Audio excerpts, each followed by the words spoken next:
ఛావా మరాఠీ భాషలో పులిబిడ్డ. The great Chhatrapati Shivaji కుమారుడు, అతని వారసత్వాన్ని నిలిపిన యోధుడు శంభాజీ. విక్కీ కౌశల్ శంభాజీగా చేసిన ఆ సినిమా కథ భారతదేశ ఆధునిక చరిత్రలో ఒక గొప్ప మలుపు అని చాలా మందికి తెలియదు. ఆనాడు ఉన్మాద స్థాయిలో మత మార్పిళ్లు జరుగుతున్న కాలం. హిందూ ధర్మాన్ని ఎలాగైనా అంతం చేయాలని అప్పటి మొఘల్ రాజు ఔరంగజేబు కుట్రలు చేస్తున్న సమయం. కాని 9 ఏళ్లే పరిపాలించినా ఆనాడు ఔరంగజేబుని ముప్పు తిప్పలు పెట్టి శంభాజీ చూపించిన ధైర్యమే అప్పటి భారతీయుల్లో జాతీయ భావాలు రగిల్చింది. అదే మొఘల్ సామ్రాజ్య పతనాన్ని శాసించింది. అలాంటి గొప్ప వీరుడి గురించి చరిత్ర పుస్తకాల్లో కనిపించనీయకుండా కొందరు చరిత్రకారులు పెద్ద ద్రోహమే చేశారు. చరిత్రలో శంభాజీ గొప్పతనాన్ని తగ్గించి రాసి మన ఘన చరిత్రకే కళంకం తెచ్చారు. ఛత్రపతి శివాజీ తర్వాత మరాఠా సామ్రాజ్యం జెండాని చరిత్రలో నిలిచేలా ఎగిరేసిన గ్రేట్ వారియర్ ఛత్రపతి శంభాజీ అసలైన చరిత్రను ఇప్పుడు తెలుసుకుందాం. 1680 ఏప్రిల్ 4 ఆనాడు చైత్రమాసం పౌర్ణమి.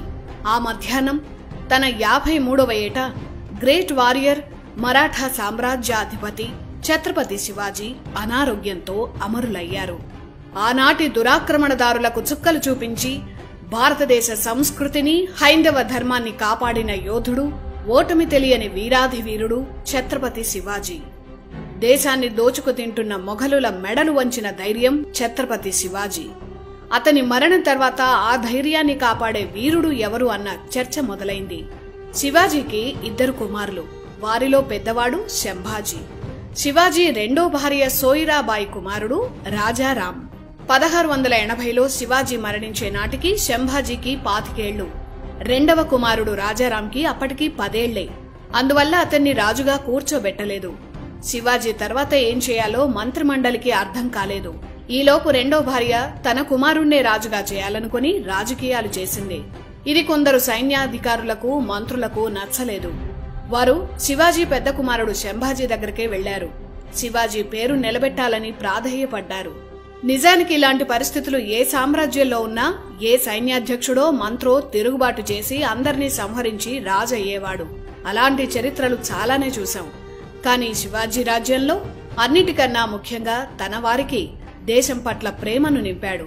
కుట్రలు నేర్పలేదు. అందుకే శివాజీ అంత విశాలమైన మరాఠా సామ్రాజ్యాన్ని నిర్మించగలిగాడు. శివాజీ మరణం తర్వాత ఆ రాజ్యాన్ని చాలా సులువుగా దోచేయచ్చని ఔరంగజేబ్ అనుకున్నాడు. కాని శివాజీ ఆత్మ తన కుమారుల్లో ప్రవేశించిందో లేదా ఆయన నమ్ముకున్న శివుడే అనుగ్రహించాడో తెలియదు. 53 ఏళ్లకే తండ్రి మరణిస్తాడని అతను అనుకోలేదు. తండ్రి మరణంతో తీవ్రంగా మనస్తాపం చెందాడు శంభాజీ. శివాజీ అనుచరులు ఎంతో నమ్మకంతో తనకప్పచెప్పిన పవిత్ర బాధ్యతను అంతే పవిత్రంగా స్వీకరించాడు. శత్రువులపై రుద్ర తాండవం చేశాడు.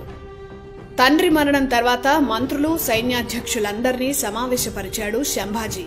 శివాజీ మరణించాడన్న వార్త తెలియగానే ఔరంగజేబ్ తన సైన్యాలను పనాల్హా కోట, దక్షిణ మరాఠా, దక్షిణ కొంకణ ప్రాంతాల వైపు పంపించాడు.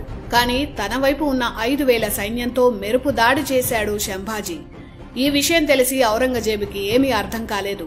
పులిపోతే పులిబిడ్డ వచ్చిందని అనుకున్నట్ట. మొదటి దాడికే అంత భయపడ్డాడు. ఔరంగజేబు ఆక్రమించాలనుకున్న ఆ కోటలను శంభాజీ వశపరుచుకున్నాడు. 5000 సైన్యంతో వెళ్లి 20,000 సైన్యంతో తిరిగి వచ్చి మరాఠా సింహాసనాన్ని అధిష్ఠించాడు. ఛత్రపతి శివాజీ తర్వాత ఛత్రపతి శంభాజీ తండ్రి పేరు నిలబెట్టాడు. అయితే శంభాజీ సవతి తల్లి అయిన సోయిరాబాయి తన కుమారుడైన రాజారాంని రాజును చేద్దామనుకుంది. కాని శంభాజీ చక్రవర్తి అయ్యాడు. సోయిరాబాయిని కన్న తల్లి కన్నా ఎక్కువగా చూశాడు శంభాజీ. తన కుమారుణ్ణే ఎలాగైనా రాజును చేయాలన్న స్వార్థంతో శంభాజీకి సోయిరాబాయి విషం పెట్టింది. ఆ కుట్ర నుంచి శంభాజీ తప్పించుకున్నాడు. అయినా శంభాజీ ఆమెను క్షమించాడు. అప్పుడు పశ్చాత్తాపంతో ఆమె ఆత్మహత్య చేసుకుంది. ఆ తర్వాత ఆమె కుమారుడు, సవతి సోదరుడు అయిన రాజారాంని శంభాజీ చాలా ప్రేమతో చూశాడు. ఎంతలా అంటే శంభాజీ తర్వాత అతని ఛత్రపతి అయ్యాడు. మరాఠా చరిత్రలోనే కాదు, భారత ఆధునిక చరిత్రలోనే Sambhaji time great mile stone.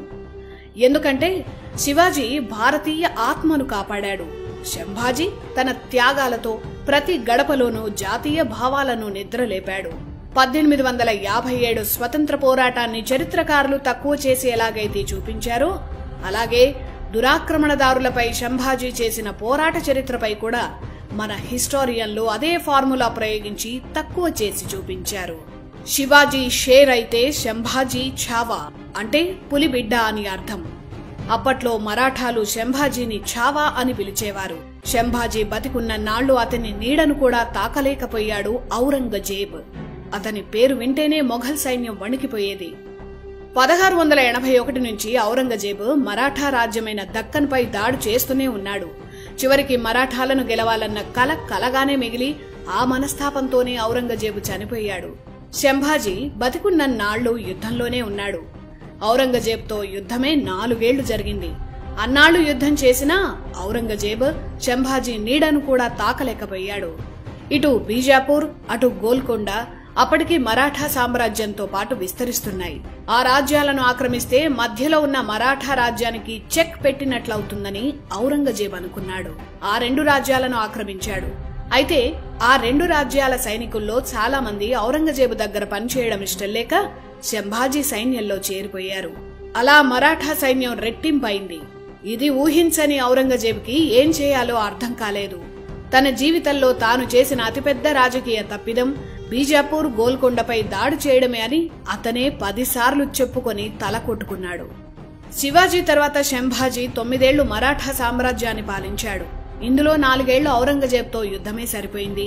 మిగిలిన 5 ఏళ్లలో మొఘలులు, మరోవైపు పోర్చుగీస్ వారు, మరోవైపు అప్పుడప్పుడే పాతుకుపోతున్న బ్రిటిష్, ఇలా అన్ని వైపులా శత్రువులున్నా వారందర్నీ ఓడించాడు సంభాజీ. విదేశీ దురాక్రమణదారులను చిత్తు చేసిన సంభాజీ ఇంటి దొంగ చేసిన కుట్రకు బలైపోయాడు. 1689లో సంభాజీ తన మంత్రి కవి కలష్తో సంగమేశ్వరం వెళ్లాడు. అక్కడే మొఘలులకు దొరికిపోయాడు. చరిత్ర పుస్తకాల్లో అతను తాగిన మత్తులో దొరికిపోయాడని చేతికొచ్చిన అబద్ధాలన్నీ చరిత్రకారులు రాశారు. అది దారుణమైన తప్పుడు రాత. సంభాజీకి బావ అయ్యే గజోజీ అనే బంధువు చేసిన కుట్ర వల్ల సంభాజీ దొరికిపోయాడు. సంభాజీ సంగమేశ్వరం వెళుతున్నాడన్న సమాచారం మొఘలులకు అందించాడు ఆ ద్రోహి. అలా మొఘల్ సర్దార్ ముకరాబ్ ఖాన్ కుట్ర చేసి వెన్నుపోటు పొడిచి సంభాజీని దొంగ దెబ్బతీశాడు. 9 ఏళ్ల పాటు 5 లక్షల మంది సైనిక బలం ఉన్న ఔరంగజేబు సంభాజీ నీడను కూడా తాకలేకపోయాడు. కానీ ఒక నమ్మక ద్రోహి చేసిన కుట్ర వల్ల ఛత్రపతి సంభాజీ దొరికిపోయాడు. సంభాజీకి మొఘలులు చేసిన అవమానం, హింస తెలుసుకుంటే రక్తం మరుగుతుంది. మొఘలులు ఎంత మతోన్మాదులో, ఔరంగజేబు ఎంత దుర్మార్గుడో అర్థమవుతుంది. ఈ హింస గురించి ఆనాటి చరిత్రకారులే రాశారు. సంభాజీ దొరికిపోయాక ఒంటెలకు కట్టి అతన్ని ఈడ్చుకెళ్లారు. ఆ అవమానాన్ని దగ్గరుండి జరిపించేందుకు ఔరంగజేబు బహదూర్గఢ్కి వెళ్లాడు. ద్రోహం చేసి పట్టుకున్న సంభాజీపై తన ప్రతాపం చూపించాడు. తన కోటలన్నీ అప్పగించి మతం మారితే క్షమిస్తానని సంభాజీని హింసించాడు. 40 రోజుల పాటు జైల్లో పెట్టి ప్రతిరోజు చిత్రహింసలు పెట్టారు. ప్రాణం పోయినా తన ధర్మాన్ని వీడేదే లేదని, ఏం చేసుకుంటావో చేసుకో అని ఔరంగజేబ్కి సవాలు విసిరిన అసలు సిసలైన భారతీయ వీరుడు సంభాజీ. అతని తోలు మొత్తం రోజురోజు కొంచెం కొంచెంగా వలిచేసేవారు. వారి ఉన్మాద చేష్టలన్నీ సంభాజీపై ప్రయోగించారు. అతన్ని పరిగెత్తించి దొరికిన ఆయుధంతో అతన్ని మొఘల్ సైన్యం హింసించేది. ఒళ్లంతా రక్తంతో తడిసినా సంభాజీ మతం మారడానికి అంగీకరించలేదు. పైగా అతను ఎప్పుడూ హరహర మహాదేవ్ అంటూ పాడేవాడు. శివుణ్ణి ప్రార్థిస్తున్న ఆ నాలుకను ఔరంగజేబ్ కోయించేశాడు. ఇప్పటికైనా మతం మారితే వదిలేస్తా అన్నాడు ఔరంగజేబు. అప్పుడు ఒక కాగితం కలం తెప్పించుకున్నాడు సంభాజీ. నేను మతం మారను, నా ధర్మాన్ని వీడను, నీకు చేతనైంది చేసుకో అని రాసి ఔరంగజేబ్కిచ్చి చదువొస్తే చదువుకో అన్నాడు. అంత ఆత్మబలం ఉన్నవాడు సంభాజీ. అది చూసి ఔరంగజేబు రెచ్చిపోయాడు. ఆ రాత్రి సంభాజీ కళ్లు పీకేశారు. 1689 మార్చి 11న సంభాజీ శరీర భాగాలను ఒక్కొక్కటిగా నరికి క్రూరంగా చంపారు.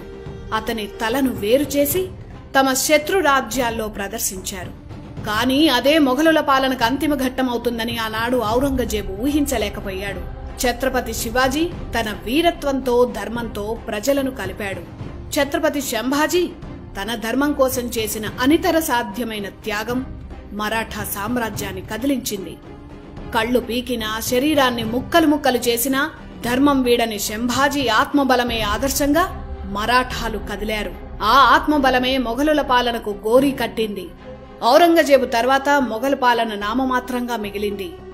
ఇలాంటి యోధుడి గురించి చరిత్ర పుస్తకాల్లో లేకపోవడం మన దౌర్భాగ్యం. శంభాజీ మరణం తర్వాత మరాఠా రాజ్యంలో ప్రతి పౌరుడి రక్తం ఉడికింది. అందరూ పోరాటానికి సిద్ధమయ్యారు. ఛత్రపతి శివాజీ తర్వాత మొఘల్ సామ్రాజ్యం నుంచి మరాఠా రాజ్యాన్ని, భారతీయ సంస్కృతిని, స్వధర్మాన్ని కాపాడిన యోధుడు ఛత్రపతి శంభాజీ. దేశం కోసం శంభాజీ చూపిన ధైర్యం, చేసిన త్యాగం, ఇవే కదా రేపటి తరం తెలుసుకోవాల్సిన అసలు చరిత్ర.